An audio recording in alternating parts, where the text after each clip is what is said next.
Fala, torcida palmeirense, torcedor, seja muito bem-vindo ao canal. Estou chegando com um daqueles vídeos que prometem muita informação, mas também deixa algumas perguntas no ar.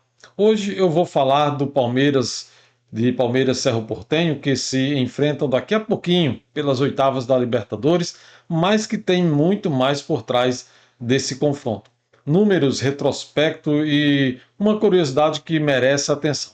Também vou mostrar uma mudança importante no Nubank Park que agradou ao elenco, além de revelar um problema que Abel Ferreira precisa administrar com desfalque e uma novidade no uniforme.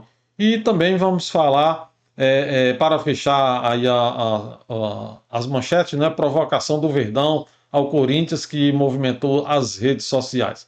Isso a torcida gosta, né? Então já se inscreva no canal, deixa o like, compartilha, comenta e fica comigo até o final.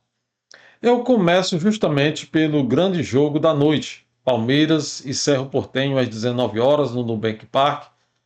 A partida de ida das oitavas de finais da Libertadores. A volta está marcada para o dia 19, no caso aí próxima quarta-feira em Assunção. O confronto tem um ingrediente especial. Depois de dividirem o grupo F, os dois times se reencontram agora em uma eliminatória que vale vaga nas quartas de finais da competição. Como a vaga é decidida em 180 minutos, né, no caso em 90 minutos mais 90, então 90 aqui e 90 lá. No caso, o jogo de volta na casa deles, do Cerro, o Palmeiras precisa resolver essa parada logo hoje, né? Na sua casa, diante da sua torcida, o seu 12º jogador. E aqui está uma curiosidade que eu considero fantástica com os jogos das oitavas. Palmeiras e Cerro Porteño chegarão aí a 20 confrontos pela Libertadores, transformando esse duelo no mais repetido entre clubes de países diferentes na história da competição. Ou seja, Palmeiras e Cerro Porteño foram os clubes que mais se encontraram, se enfrentaram na competição, clubes de países diferentes. Existe outro detalhe interessante. Será apenas a terceira vez em que eles se enfrentam em uma fase eliminatória. Sempre pelas oitavas nas duas oportunidades anteriores, em 2018 e 2022, o Palmeiras levou a melhor e avançou. Esperamos que esse ano se repita a mesma coisa, né? No caso, eles se enfrentaram mais no grupo, né, nas fases de grupo. Sempre cai Palmeiras e Cerro Porteño, sempre caem no mesmo grupo. No retrospecto geral, a vantagem também é palmeirense, é alviverde. São 10 vitórias do Palmeiras, 5 empates e 3 derrotas. Só que eu faço uma ressalva importante. O retrospecto histórico não entra em campo, né?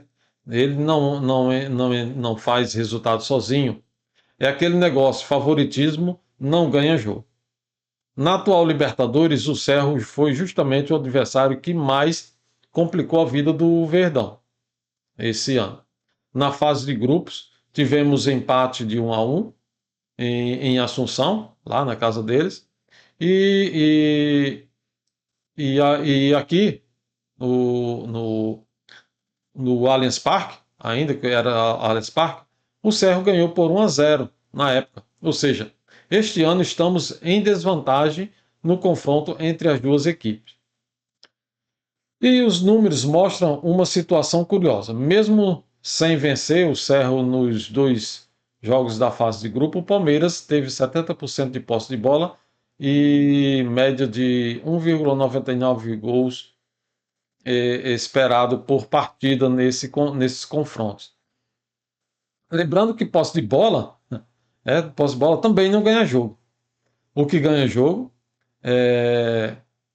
e garante manutenção na competição é bola na rede. Ou seja, eu vejo aí um dos grandes desafios de Abel Ferreira para esta eliminatória. transformar domínio territorial e em volume de gols. Esperamos que o time entre em campo com a faca nos dentes, após um empate sem gols com o Inter pelo Campeonato Brasileiro e ter deixado a torcida bastante insatisfeita. Outro número chama minha atenção na fase de grupos. O Palmeiras foi o time que mais conseguiu realizar passes que romperam a linha defensiva adversária com 45, enquanto Marlon Freitas liderou individualmente esse fundamento em 12, e isso mostra que existe capacidade para encontrar espaço. O problema é transformar esses espaços em finalizações realmente perigosas, né? Finalizações perigosas. E outro BO, transformá-las em gols, né? Então, é transformar essas finalizações em finalizações perigosas e, consequentemente, essas finalizações serem transformadas revertidas em gols. E o Cerro também tem uma arma que merece muito respeito, né? Tem que ficar atento. Pablo Veguete. O atacante marcou 3 gols na fase de grupos e foi decisivo contra o próprio Palmeiras. Além disso, liderou o ranking de duelos aéreos disputados na primeira fase, com 69 vencidos, vencido 30 por eles, né? Então foi 69 e 30 ele quem venceu. Então, para mim, bola parada e cruzamento precisam ser tratados como situações de alto risco pela defesa palmeirense. O mais é aguardar a bola rolar e torcer para que o Palmeiras entre em campo inspirado. Agora vamos falar de uma mudança que chamou bastante a atenção nos bastidores. O vestuário do Palmeiras no Nubank Park foi reformulado.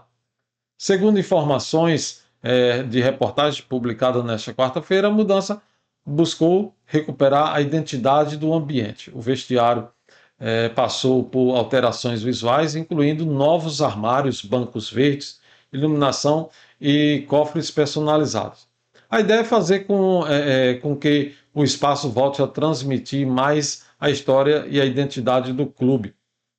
Eu considero essa mudança positiva.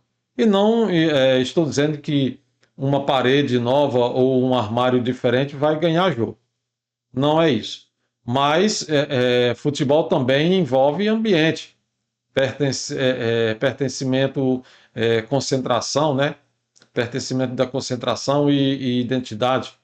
O vestiário é justamente o lugar onde os jogadores se preparam mentalmente antes de entrar em campo e ficam ali naquele ambiente, e o ambiente tem que estar agradável para que eles entrem de forma inspirada.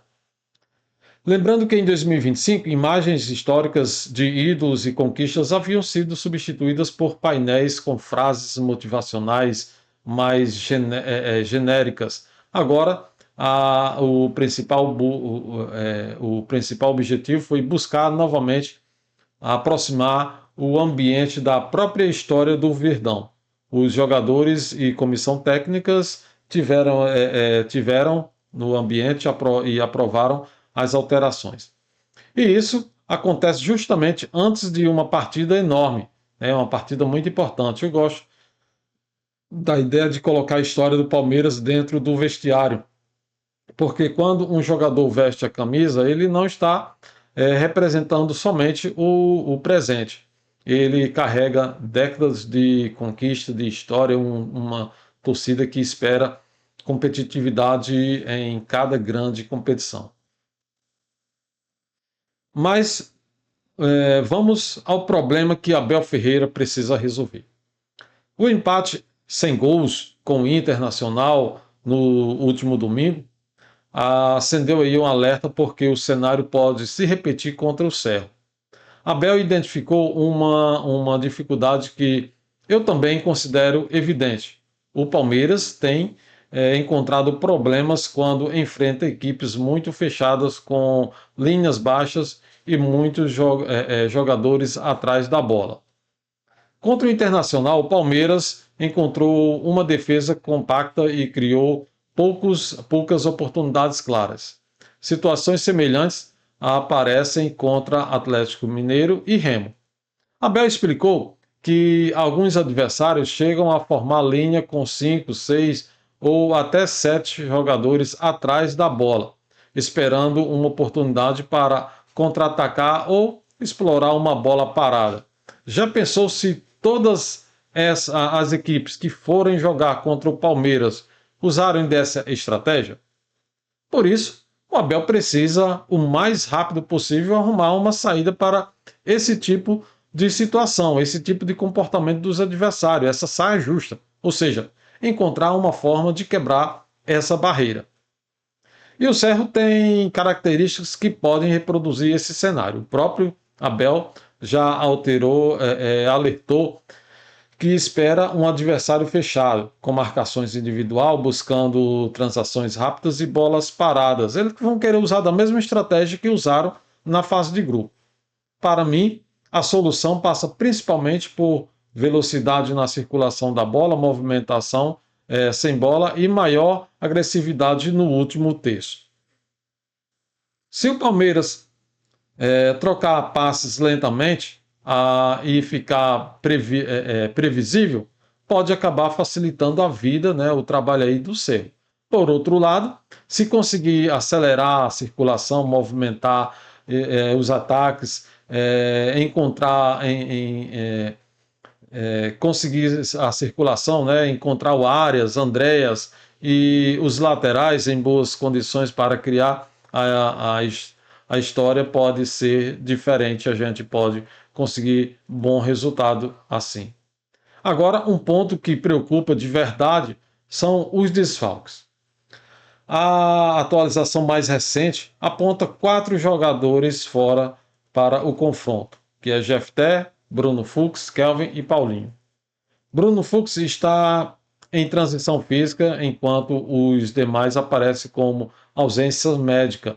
Eu faço questão de corrigir aqui uma informação que pode aparecer em algumas manchetes falando em 5 desfalques. Na atualização mais recente, publicada na mídia nesta quarta-feira, né, no caso hoje, são 4 jogadores fora. Portanto, para um roteiro atualizado, eu prefiro trabalhar com informações mais recentes disponíveis. Ao mesmo tempo, existe uma notícia muito boa. Gustavo Gomes voltou aos treinamentos com o elenco e aparece como provável titular. O zagueiro havia se recuperado aí de uma lesão na coxa direita e sua presença pode representar aí um reforço importante para uma partida desse tamanho. E aqui eu estou trazendo aqui uma provável escalação, que tem Carlos Miguel no gol, né, Gustavo Gomes, Murilo e Alexandre Barbosa na defesa, Alan, Murilo, Alan, Marlon Freitas, Andreas Pereira e Piquerez, John Arias e na frente Flaco Lopes e Vitor Roque. É uma formação que mostra a intenção de ter presença ofensiva e principalmente jogadores capazes de ocupar diferentes zonas do ataque. E tem mais uma novidade: o Palmeiras vai utilizar um uniforme especial na Libertadores, isso mesmo, com um patch comemorativo relacionado ao tricampeonato continental. A novidade foi divulgada antes do confronto com o Cerro. Eu gosto desse tipo de iniciativa porque existe uma ligação direta entre passado e presente. O Palmeiras entra em campo justamente em uma competição que marcou profundamente sua história recente. Usar uma referência aos 3 títulos da Libertadores antes de começar uma nova caminhada no mata-mata é uma maneira de reforçar essa identidade. Não sei se você já percebeu, mas nessa gestão Leila Pereira temos tido muitos atos comemorativos, muitos atos de que lembram aí a história do Palmeiras, que traz a história, né, para os novos torcedores. Então, isso eu considero importante. E para fechar, vamos ao clássico das redes sociais, Palmeiras e Corinthians fora de campo. Não é que Palmeiras e Corinthians vão jogar, não, gente. É um Palmeiras e Corinthians fora de campo. Aquele duelo fora de campo, né? Depois do fim das negociações pela permanência de Memphis Depay no Corinthians, que caiu fora, né? Vamos ver o que vai ser do Corinthians agora, se é o Memphis. O Palmeiras, então, palmeirense aproveitou o momento para provocar o rival. A ação foi vinculada ao Palmeiras Pay e utilizou um trocadilho relacionado ao nome do atacante. Brincadeira rapidamente ganhou repercussão entre torcedores e veículos esportivos. Eu vejo isso como uma provocação típica de rivalidade, né? Uma coisa que tem que ser saudável, feita no ambiente de marketing e redes sociais, mas o importante é manter o limite, o respeito, rivalidade, e é parte do futebol brasileiro. Sem isso não tem graça, né? Mas não precisa virar ofensa pessoal, né? Quando se parte para ofensa pessoal, aí já não é mais interessante. No fim das contas, eu acho que o grande assunto é o que acontece dentro de campo. O Palmeiras chega líder do Brasileirão com 48 pontos, mas vem de um empate sem gols com o Internacional. Na Libertadores o cenário é diferente. Na Copa do Brasil está classificado para as quartas e finais, né? E aqui na Libertadores o Cerro foi justamente o único adversário que conseguiu vencer o Verdão na fase de grupos, na fase passada. Espero que o Abel consiga reverter isso agora, né? Vamos torcer para que ele consiga reverter. Por isso, eu vejo o jogo desta quarta-feira, o jogo de hoje, como uma oportunidade de resposta. O Palmeiras precisa mostrar que aprendeu com aqueles dois confrontos da fase de grupos. Precisa ter paciência contra o bloco baixo, mas sem transformar paciência em lentidão e se movimentar mais rápido, né? Precisa proteger-se das transições, controlar veguete nas bolas aéreas e principalmente ser mais eficiente quando tiver suas oportunidades, ou seja, ter pontaria certeira. Eu também considero importante o retorno de Gustavo Gomes e a possibilidade de Flaco Lopes e Vitor Roque começarem juntos ou participarem diretamente da solução ofensiva. Se o Palmeiras conseguir marcar primeiro, pode obrigar o Cerro a sair um pouco mais e abrir espaço. Isso pode facilitar a vida do Palmeiras. Mas se o Cerro conseguir segurar o 0-0 por muito tempo, a pressão aumenta e talvez o desespero comece a chegar. E é justamente por isso que eu acredito que o primeiro jogo pode ser decisivo para determinar o tom dessa eliminatória. O Palmeiras joga em casa, tem a força da torcida, o seu 12º jogador, conhece o adversário e sabe exatamente quais problemas precisa corrigir. Agora é transformar tudo isso em atitude. Eu vou ficar de olho, principalmente em 3 pontos, a capacidade do Palmeiras de furar a defesa paraguaia e a proteção contra os contra-ataques e eficiência nas bolas paradas. Se esses 3 setores funcionarem, eu acredito que o Verdão terá condição de construir uma vantagem importante para viajar para o Paraguai na próxima semana e, quem sabe, por lá poder administrar o resultado. E agora, torcedor, quero saber a sua opinião. O que você achou do vídeo? Qual é a sua expectativa para esse Palmeiras e Cerro Porteño? Você acredita que Abel deve apostar em Flaco Lopes e Vitor Roque? Os dois juntos, novamente, a dupla Flaco Roque? Comente aqui, porque eu quero saber a opinião do torcedor.